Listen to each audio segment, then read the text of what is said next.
Hi, beloveds.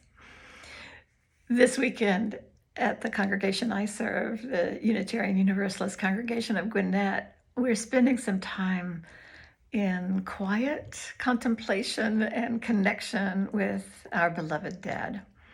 And it's all part of the season, right, of Halloween and Dia de los Muertos and the All Saints' Day, when many traditions feel like the veil is thin between this world and whatever comes after, and that we're actually able to connect really deeply and clearly with those who have already died.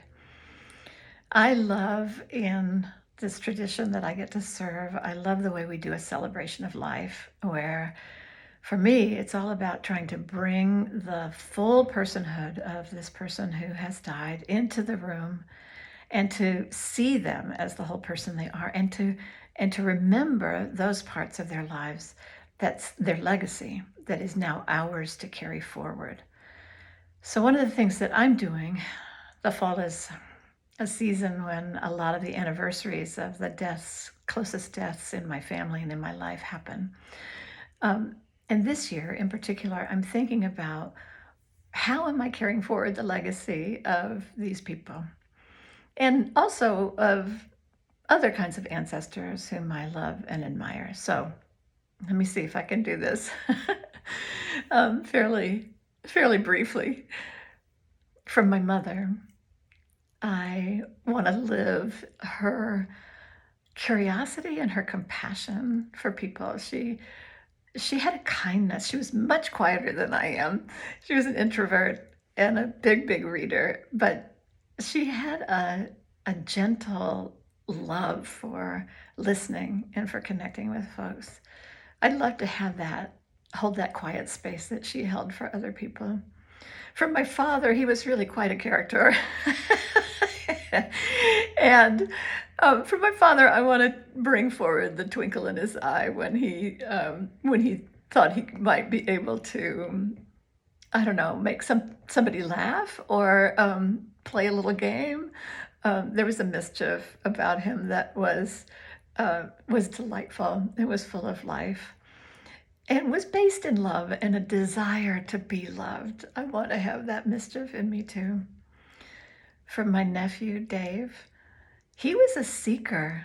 He died way too young, but he was a seeker, and he was also somebody who crossed boundaries in terms of the generations that he connected with.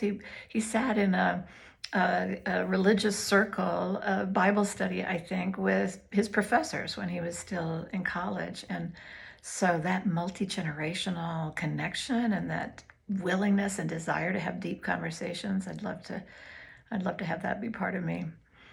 From my beloved cat Kobe, I want to bring forward his courage and his insistence on living every moment that he had.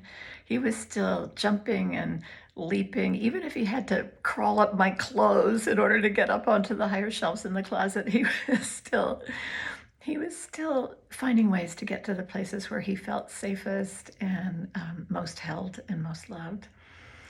And then one of my favorite religious ancestors is Lydia Maria Child.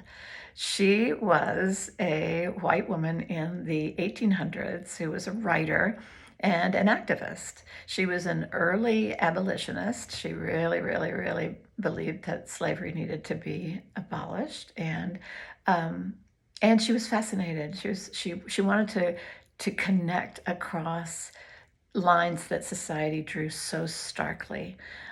She was really fascinated by Indigenous peoples, and she connected with people whom society said that she should stay away from. Really, I mean, she made mistakes. She was limited in her perspective. She over-edited somebody that whose literature we really needed to have published, and I've been guilty of over-editing other people's work too. And so she's a great model for me of how to be an ally, an accomplice, and a co-conspirator in trying to create a better world. Who are your people? Who are your beloved dead that you hope you can really connect with and connect with their legacies and live them forward even more fully during this period of time? I hope we can practice it so that it becomes woven into our very lives and we continue with these legacy bearing practices for years to come. I love you. I'll see you soon.